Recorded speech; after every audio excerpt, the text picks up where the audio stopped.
ಇಲ್ಲೋಗಿದ್ದು ಕಲ್ಲು ಸಿಕ್ತು, ವಿಗ್ರಹ ಸಿಕ್ತು ಅಂತ ಬರೆಯೋಳು ಅವಳೊಬ್ಬಳು.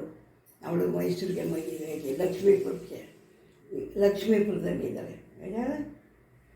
ಇಲ್ಲಿರೋದು ಯಾವುದು ಲಕ್ಷ್ಮೀಪುರನ, ಅಲ್ಲಿ ಮದುವೆ ಆಗಿದ್ದಾಳೆ. ಅವಳ ಜೊತೆ ಕೂತ್ಕೊಂಡು ನಾವು ಚರ್ಚೆ ಮಾಡೋದು. ಇದು ಎಲ್ಲರೂ ಮನೆ ಮೇಲೆ ಮಡಿಕತ್ತಾರಲ್ಲ, ಅವ್ರಿಗೆ ಚಳಿ ಆಗಲ್ವ? ಚಳಿ ಮಳೆ ಏನೂ ಗೊತ್ತಾಗಲ್ಲ. ಆಂಟಿ ಅವರು ಇರೋದೇ ಹೀಗೆ, ಯಾರಿಗೂ ಚಳಿ ಆಗಲ್ವ? ಅವ್ರ ಭಕ್ತಿಯವ್ರು ಕಾಪಾಡ್ತದೆ ಅಂತ ಹೇಳಿದ್ರು. ಸರಿ ಅಮ್ಮ ಅಂತಂದೆ. ಆಮೇಲೆ ಅವ್ರು ಏನೇನು ಮಾಡ್ತಾರೆ ಎಲ್ಲ ವಿಚಾರಿಸೋದು ನಾನು. ಇವ್ರು ಹೆಂಗೆ ಅಂತ ಎಲ್ಲರೂ ವಿಚಾರನೂ ಕೂತ್ಕೊಂಡು ಹೇಳೋದು. ಅವಳು ಬರೆಯೋ ಪೆನ್ ಬಿಟ್ಬಿಟ್ಟು ನನಗೆ ಕತೆ ಹೇಳ್ತಾ ಕೂತ್ಕೊತಿದ್ಲು. ಒಂದು ಸತಿ ನನಗೆ ಟಿ ವಿ ಹಾಕೊಡು ಅಂತ ಹೇಳಿದೆ. ಪಿಕ್ಚರ್ ಹಾಕ್ಬಿಟ್ಟು ಅಲ್ಲೇ ನಿಲ್ಸ್ಕೊಂಡ್ಬಿಟ್ಟೆ ನಾನು ಮಾತಾಡ್ತಾ.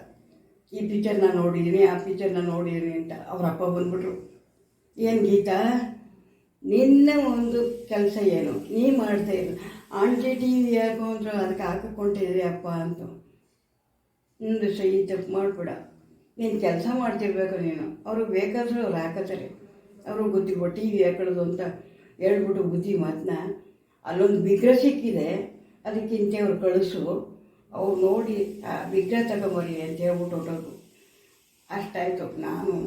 ನಾನು ಹೋಗಿ ಆ ಹುಡುಗಿನ ಬಯಸ್ನಲ್ಲ ಅನ್ನಂಗೆ ಆಗೋಯ್ತು. ಸುಮ್ಮನೆ ಬಂದೆ. ದಿನ ಹೋಗಿ ಆ ಗುರುಗಳ ಮನೆ ಕೂತ್ಕೊಳ್ಳೋದು. ಸಂಸ್ಕೃತ ಗುರುಗಳು, ಕೇರಳದವರು, ಬ್ರಾಹ್ಮಣ. ಅವರು ಅಲ್ಲೇ ಇದ್ಕೊಂಡು ಎಲ್ಲರಿಗೂ ಸಂಸ್ಕೃತ ಹೇಳ್ಕೊಡ್ತಿದ್ರು.